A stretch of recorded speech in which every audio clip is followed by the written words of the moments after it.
Porto minus 50%, masa? Coba share ke saya, DM saya, portfolionya kayak apa. BCA turun drastis kata Hendrikus. Antam turun sahamnya, tapi kok harga emas batangan naik? Nggak langsung relate begitu kan. Antam kan bisnisnya bukan cuman emas ya, dia ada nikel juga gitu, jadi nggak langsung relate begitu sih. Dan terus harga emas batangan tuh emas dalam rupiah atau dalam USD gitu. Kalau dalam rupiah dia ada kaitannya dengan USD-nya juga, jadi bukan cuman harga emasnya aja yang dilihat.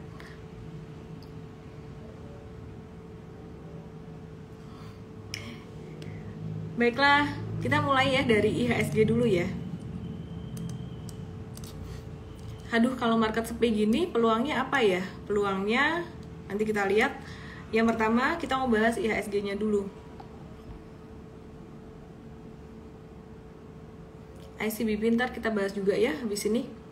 Sorry, aku mesti lap kameranya, kayaknya kotor ini. Yeay, udah lebih terang. IHSG breakdown dari pattern head and shoulders-nya ya, dan dia bisa turun sampai ke level yang kemarin kita udah mention di 6694 di sini. Bahkan mungkin bisa agak dalam, lebih dalam dari itu.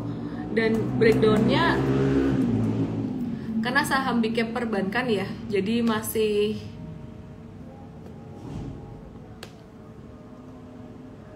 ini hijau dikit, tapi masih ada potensi dia turun. Jadi belum waktunya buat buy on weakness. Untuk BCA bisa sampai 8.200-an. Seiring dengan pattern IHSG juga bakalan masih bisa turun gitu. Nah terus kita lihat big caps banking yang lainnya gimana.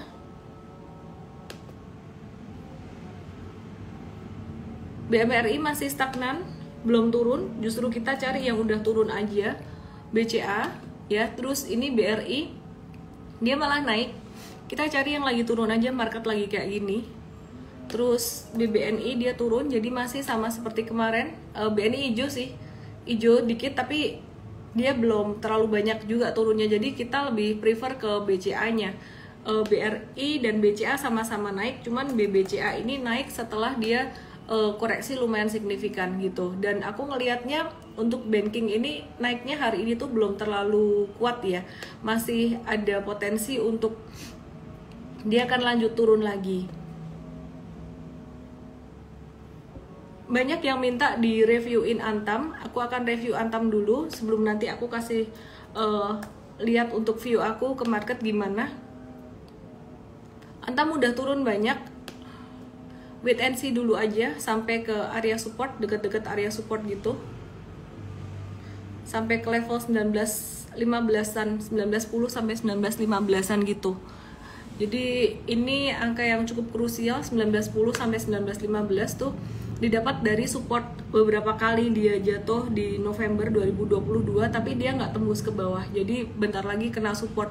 Tenang aja teman-teman, jadi bulan kemarin Januari Februari saham udah banyak yang naik. Di bulan ini ada koreksi dan juga marketnya sideways. Kita sabar-sabar dulu aja ya, sabar dulu aja. Terus kalau ditanya kenapa marketnya sideways, suku bunga The Fed itu yang pertama pasti, tapi yang saya perhatikan, sempat ngobrol dengan teman-teman analis juga ya, salah satu penyebab yang lain itu karena kebijakan dari IDX. Jadi kode ini loh, kode broker ditutup itu sangat pengaruh sekali. Jadi banyak investor retail tuh kalau mau beli saham ngekor ya, jadi asing banyak beli apa, asing banyak jual apa gitu. Nah ini nggak kelihatan, jadi ini agak-agak pengaruh juga. Karena kalau asingnya aktif di tengah sesi, mereka bisa ngikut gitu. Tapi kita wait and see dulu aja ya. Jadi masih nunggu investor asing. Asing sendiri hari ini net sell atau jual bersih itu 197,93 miliar ya. Jadi karena asingnya juga belum aktif, investor retailnya juga masih wait and see gitu. Oke, terus peluangnya di mana dong? Peluangnya kalau di saham-saham big caps ini jadi peluang untuk investing lagi karena dapat murah, kayak BCA tuh ada diskon gitu ya. Terus kemudian kita lihat ASII ya, di sini dia tuh turun lagi, normal banget turunnya, dan kita tunggu aja di 58-an kalau yang pengen dividen ASII ya. Jadi buat investing masih ada peluang. Cuman kalau buat tradingnya gimana? Di market yang cenderung sepi, sideways, stagnan, tradingnya bukan trading saham blue chip karena bakalan susah banget geraknya. Jadi kita tradingnya justru cari saham-saham yang likuiditasnya agak kecil. Nah, saham yang likuiditas atau kapitalisasinya kecil ini, bid over yang nggak terlalu tebel, ini gampang ditarik naik tapi gampang dibanting turun juga. Jadi teman-teman di kondisi market kayak gini tuh, kalau mentalnya nggak siap jangan maksain trading gitu. Jadi Mtrade ada nemenin juga, kemarin ada trading untuk saham second liner, third liner dikit ya, ada 2 macam saham kemarin yang di tradingin jangka pendek, dan itu kita ada kasih tahu yang nggak siap dengan resikonya nggak usah ikutan. Ada 2 kemarin dan saya nggak mention ya, tapi member tahu tadi pagi kita udah kasih tahu juga gitu. Nah, kenapa begitu? Kenapa pilihnya jadi saham-saham yang marketnya kecil atau likuiditasnya agak kecil di kondisi market seperti ini? Karena ya yang gampang gerak saham-saham kayak gitu. Kalau saham yang agak gede nariknya butuh modal yang lebih besar, itu susah gitu. Oke, terus China reopening, apakah duit pindah ke China? Sebenarnya kabar ini tuh udah dari beberapa waktu kemarin, udah lama. Dan mestinya sekarang juga udah nggak terlalu signifikan untuk duit pindah ke China. Sekarang sih lebih ke kondisi the Fed dan juga kondisi internal, dimana ya kode broker ditutup itu terasa efeknya sampai sekarang. Kita coba colek-colek IDX ya, barangkali IDX ada yang nonton ini dari IDX, barangkali mau buka lagi biar market lebih rame gitu. Terus kita akan review untuk saham-saham yang mungkin nggak terlalu gede tapi dia bekas breakout dan kemudian ada konsolidasi ya. Misalnya ini ada beberapa yang nanyain PNLF sebenarnya patternnya masih konvergen untuk volumenya, tapi hari ini tadi candlenya jelek, jadi kita amanin dulu. BEP itu kita jual 0,6 sampai 4,8% cuannya, karena kita ngelihat di sini bakalan sideways lagi. Jadi nanti kita ada peluang untuk watch buat buyback PNLF ini. Oke.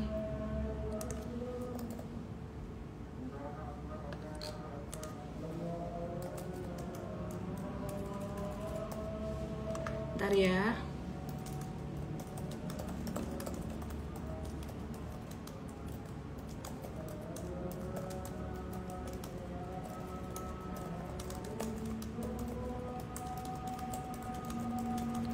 Oke, jadi kemarin tuh di Februari market tuh udah mulai uptrend gitu, tapi sekarang balik sideways lagi. Jadi strateginya balik lagi nih ke sideways. Strategi sideways itu gimana? Strategi trading saat sideways adalah yang pertama bukan buy and hold. Jadi strategi trading saat sideways market itu lebih ke buy and sell ya. Jadi cuan bungkus ya, cuannya nggak banyak tapi bungkus. Kemudian yang kedua, strategi saat market sideways itu lebih ke cari saham-saham yang secara size atau market cap likuiditas tuh nggak terlalu besar untuk trading jangka pendek aja, karena kalau terlalu besar dia susah nariknya juga, susah naiknya gitu. Terus kemudian yang ketiga, sama atau selaras dengan poin nomor 1 tadi, kalau cuan bungkus, kalau breakdown atau belum breakdown pas udah BEP atau rugi dikit itu mesti cepat jual. Sehingga strategi ketika market sideways gini, ini bukan untuk teman-teman yang pemula atau yang nggak siap dengan jual cepat gitu. Jadi beli, jual cepat baik untuk profit taking maupun untuk stop loss. Nah, ketika market sideways kita bisa perhatikan juga untuk saham-saham yang valuasinya murah. Jadi view kita bukan cuma trading aja, karena trading kesempatannya agak-agak langka untuk market sideways, tapi kita juga memperhatikan saham-saham investing yang valuasinya murah ya. Jadi itu bisa dilirik untuk investing, terutama jika saham-saham tersebut secara harga ada diskon di chart daily-nya gitu.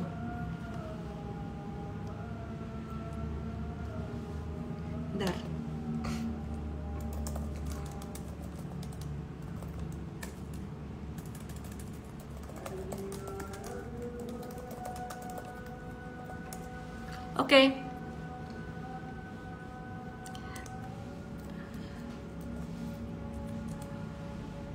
Kita lihat BRIS ya. Hari ini kita ada spekulatif trading untuk BRIS. Spekulatif trading itu karena marketnya juga masih sideways gitu.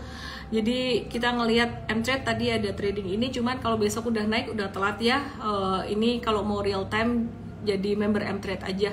Dan mumpung hari ini kayaknya lagi ada promo sehari doang, malam hari ini doang, bonus 12 bulan lagi. Nah ini BRIS-nya ini dia setelah breakout dari 1420. Setelah breakout dari 1420 di sini. Nah, dia tuh konsolidasi, dan yang menarik konsolidasinya tuh dia ketahan MA20-nya. Jadi kena MA20 naik, kena MA20 dia naik lagi gitu. Gitu ya. Jadi upside-nya masih berapa banyak dari harga sekarang sampai ke resisten, masih berapa banyak? Dari harga sekarang sampai ke resisten tuh masih sekitaran 7,68% gitu. Terus BBCA udah aku bahas, jadi BRIS ini masih potensial. Terus aku selingin dikit dengan makro. Indonesia tuh cadangan devisanya naik ya, jadi kabar bagus buat Indonesia, cadangan devisanya naik. Dan ini menunjukkan kondisi Indonesia yang cukup oke secara ekonomi. Dan besok mau rilis indeks keyakinan konsumen, ini menunjukkan inflasi Indonesia juga diproyeksi bakalan naik ya, dan menjelang lebaran nanti bakalan naik terus. Nah, aku mau bahas MTEL nih, buat salah satu saham yang menarik untuk long term investing. MTEL ini ada dibahas di Mfast juga ya. Ini secara chart ada tanda-tanda bullish reversal, meskipun ini bukan saham trading. Nah, MTEL ini dia laporan keuangan full year 2022-nya itu naik labanya 29,25%. Pendapatan dia naik 12,5%. Dan yang menarik untuk MTEL ini, dia ada rencana buyback saham ya. Jadi ada rencana buyback saham sekitaran 1,5 triliun rupiah. Nah, buyback ini kata manajemen nggak akan mengganggu aktivitas bisnis dan kas perusahaan. Terus buyback ini akan dibicarakan atau ada persetujuan dari pemegang saham itu pada 14 April nanti akan ada RUPST, rapat umum pemegang saham ya, di 14 April nanti. Terus dampaknya biasanya gimana sih kalau ada buyback ke sahamnya? Dampaknya positif, sahamnya akan lebih aktif dan meningkatkan kepercayaan investor ke saham tersebut, ke emiten tersebut, karena ownernya sendiri, emitennya sendiri tuh mau beli balik. Dan kita pakai hukum supply and demand aja. Kalau supply-nya lebih dikit ya, sedangkan demand-nya tetap sama atau mungkin lebih banyak, maka harga sahamnya akan lebih mudah naik. Dan aku seneng MTEL lakukan buyback, supaya apa? Supaya jumlah saham beredarnya tuh juga nggak terlalu banyak gitu. Jadi karena demand-nya, karena supply-nya lebih dikit, maka saham ini nanti kalau gerak juga akan jadi lebih atraktif, naik lebih gampang naik, dan demikian juga turun juga lebih gampang turun. Jadi nggak akan sideways terus gitu.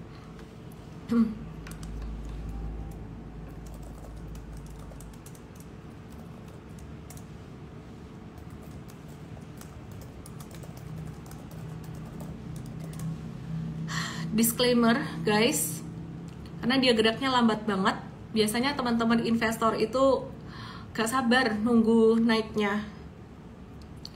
Yang ditunggu-tunggu nanti malam ada speech dari Jerome Powell, Chairman The Fed, yang akan membahas arah kebijakan The Fed ke depan, dan pastinya juga ngebicarain tentang kenaikan suku bunga di bulan Maret ini. Sebenarnya masih on track ya, cuman kita lihat aja nanti setelah meeting ini apakah investor asing akan lebih aktif di market Indonesia. Kalau aku perhatikan belum akan aktif ya. Jadi hopefully IDX ngebuka lagi kode brokernya, karena investor retail, investor Indonesia itu sukanya ikut-ikutan, dan sekarang kayaknya nggak ada yang diikutin itu siapa gitu. Jadi kita ngelihatnya behaviornya kayak gitu.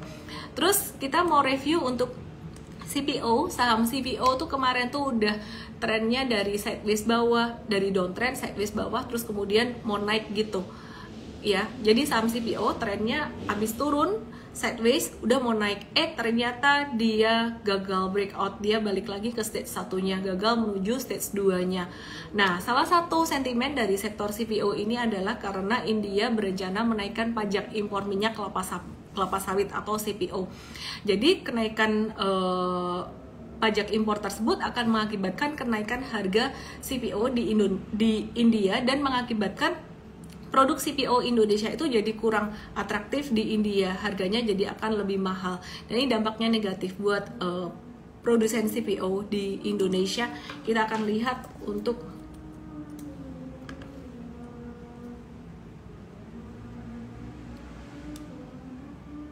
ya, ini Ali Astra Agro Lestari. Tadi kita ada jual untuk pembatasan resiko masih BEP. Syukur sih masih BEP, thank you untuk all tim M-Trade, baik tim sistemnya, tim tech-nya maupun tim coach pastinya, tim trader juga ya, ada tim trader.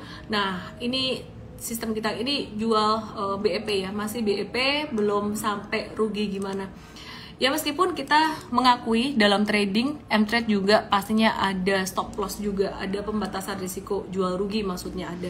Nah, jadi kemarin tuh sebenarnya sejak breakout dari 8250 pada tanggal 16 Februari, dia tuh udah masuk ke stage 2-nya. Ini tuh udah mulai anak tangga yang kedua. Ini anak tangga pertama, ini anak tangga kedua. Nah, sekarang dia balik jadi stage 1 lagi, jadi breakdown lagi gitu. Kita masih nge-review untuk ases ini masih belum breakdown dan dia masih sideways, masih oke sih ya, masih di area supportnya. Dan kita masih nge-hold baik untuk jangka pendek maupun jangka menengahnya. Jangka pendek udah sempat take profit, sempat jualan, ini jangka menengahnya, jangka menengah dan panjang ini masih nge-hold gitu.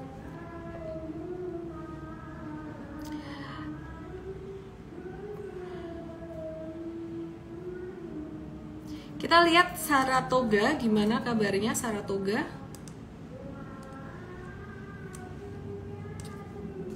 Saratoga ini beberapa hari turun, cuman hari ini pas dia ketahan support tuh keluar candle kecil Gravestone Doji. Gravestone Doji itu harga dan opening dan closingnya sama, tapi dia high-nya ke atas gitu, jadi kayak batu nisan. Aku coba hapus ini biar kelihatan candle kecil ini. Ini Gravestone Doji gitu. Jadi kita wait and see dulu untuk Saratoga ya. Jadi 2230 area support. Diversifikasi untuk portfolio investasi dan trading, apakah harus beda sekuritas? Gimana menjaga psikologinya biar nggak berubah-ubah, terutama di investing? Pertanyaan yang bagus. Jadi kalau saya sarankan portfolio untuk investasi dan trading itu dipisah, karena uang itu kalau dicampur jadi satu itu seperti air di dalam ember ya. Jadi kamu nggak bisa lagi bedain. Memang sih tahu saham ini harusnya buat investing, saham ini harusnya buat trading. Tapi kalau udah emosi yang main, seringkali neokortex atau pikiran logik kita itu dikalahkan oleh emosi, ya atau enggak? Ya atau ya? Jadi supaya mengendalikan kita punya emosi, kita mesti bikin sistem, dan salah satu sistemnya adalah memisahkan portfolio itu sendiri. Kalau misalkan nggak bisa dipisahin gimana ya, harus tahan-tahan diri. Kalau misalkan udah tergoda mengubah strategi. Contoh tergoda mengubah strategi itu ketika apa? Ketika kalau kamu investasi jangka panjang dan ternyata sahamnya cuan, terus kamu kepengen profit taking, boleh nggak sih? Boleh-boleh aja, judulnya cuan mah bebas. Tapi nanti kalau udah profit taking dijual habis dan sahamnya naik, kecewa kan gitu. Nah jadi boleh-boleh aja selama cuan mau profit taking tuh boleh. Yang lebih berbahaya itu sebenarnya yang kedua, kalau misalkan kamu trading kemudian rugi dari trading ini karena berpikir udahlah rugi aku hold aja jadi investasi, kerugiannya tuh bisa membengkak tanpa batas. Kalau saham cuan dibiarin asal dia masih uptrend ya, itu bisa naik tanpa batas gitu loh. Selama cuan kamu mau jual terserah. Tapi kalau saham rugi kamu nggak jual atau nggak batasi resikonya pada saham-saham tertentu, itu bisa bahaya, bisa sampai bertahun-tahun nyangkutnya. Saya pernah mengalami juga gitu. Jadi bukan karena nggak mau cut loss atau nggak mau jualan, tapi beli saham di harga gocap, pikirnya naik naik 5 poin itu udah cuan 10%. Naik 10 poin udah cuan 20%. Yang terjadi adalah sejak saya beli naik aja enggak gitu. Nah, jadi itu sampai sekarang itu kayak ya udah masih di situ, duitnya nyangkut di situ. Kecuali kalau mau jual di pasar negosiasi. Jadi kembali lagi ke konteksnya, investasi dan trading apakah sebaiknya dipisah? Sebaiknya dipisah.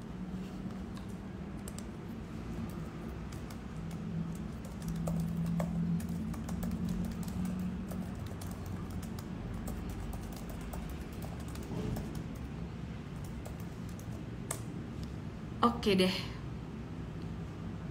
Kok senasib dengan kasus gocapnya? Begitulah, jangan coba-coba, don't try dengan saham gocap. Emiten retail menjelang bulan puasa gimana? Emiten retail itu kemarin udah naik banyak ya. Jadi sekarang lagi konsolidasi, biarin dulu konsolidasi, nanti perkiraan bulan April dia akan bisa aktif lagi.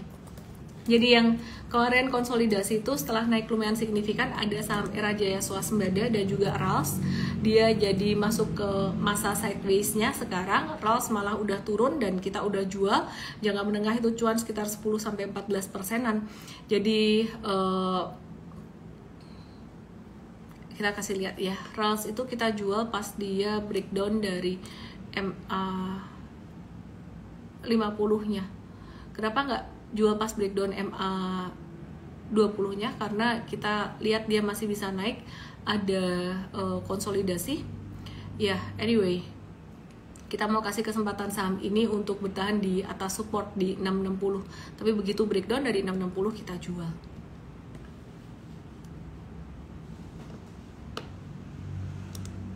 Bentar ya.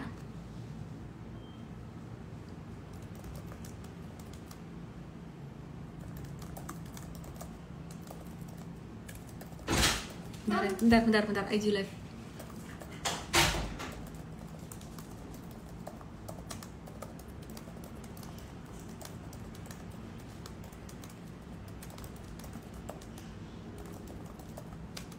Bentar ya guys, mumpung lagi keinget ngetik buat tim.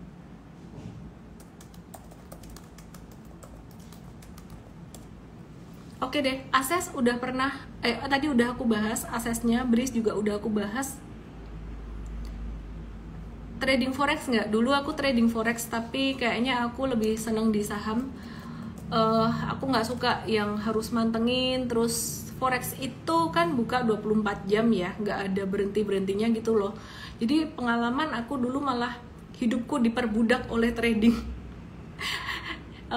Psikologi tradingnya gampang dimainin gitu. Jadi buat investasi kayaknya susah juga karena dia ada margin call. Jadi aku lebih prefer di saham, lebih sustainable buat jangka panjang.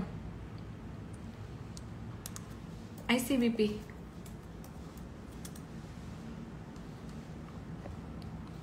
ya, kemarin kita ada review ICBP kena area supportnya dan hari ini mantul. Biarin dulu aja, dia masih konsolidasi, dia udah breakdown dari masa sideways di atasnya di sini. Dia sidewaysnya bakalan di range yang baru 9675 sampai 10.000, sampai sekitaran level 10.000 di sini. Nah ini kena resisten, makanya tadi dia agak susah naik juga nih. Jadi kita tadi nggak buy ICBP, marketnya juga lagi agak susah ngangkatnya. Buat trading kita nggak buy, tapi kalau buat investing ini kita udah M-Trade udah hold dari Agustus yang lalu di harga 8.400 tuh udah di harga bawah banget, di bawah banget di sini gitu. Jadi buat yang investasi jangka panjang masih hold ya. Kalau buat trading kita belum dulu gitu. Oke teman-teman, hari ini ada M-Trade Vaganza bonus 12 bulan khusus buat hari ini aja. Jadi kita menyiapkan diri, meskipun marketnya juga value bursa masih segini, tapi jangan sampai nanti ketika marketnya rame kita nggak siap. Justru kita mesti siapkan diri dari sekarang. ISSP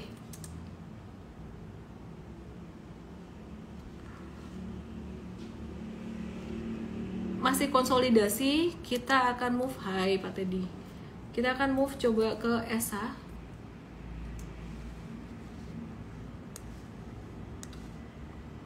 Ya tadi kita ada trading ESA buy on weakness ya, potensial kita titip sendal di ESA aja tadi. dan breeze sampai level sekitaran 1070 upside-nya, jangka pendeknya. Dan kenapa kita pilih ESA? Karena beberapa waktu terakhir ini gerakannya lumayan volatile, jadi kita perhatikan sih buat trading bakalan cukup oke naik turunnya gitu, nggak akan lambat-lambat amat. Siap-siap dengan pembatasan risiko juga. Terus Unilever gimana? Unilevernya turun, tapi masih normal, masih oke, di support udah turun banyak juga, ada potensi dia kalau mantul sampai ke 4340. Ya teman-teman, kita akan lanjut di morning briefing besok ya teman-teman ya, karena aku agak flu malam hari ini, jadi aku mau bobo cepet. Dan semoga yang aku bagiin buat teman-teman semuanya bermanfaat ya. Aku sangat appreciate buat kalian yang masih nonton IG Live, setia dalam hal kecil, maka kepadamu akan dikaruniakan cuan yang konsisten atau sustainable. Nanti kalau marketnya uptrend, kalian udah biasa dengan kondisi market yang seperti apapun gitu.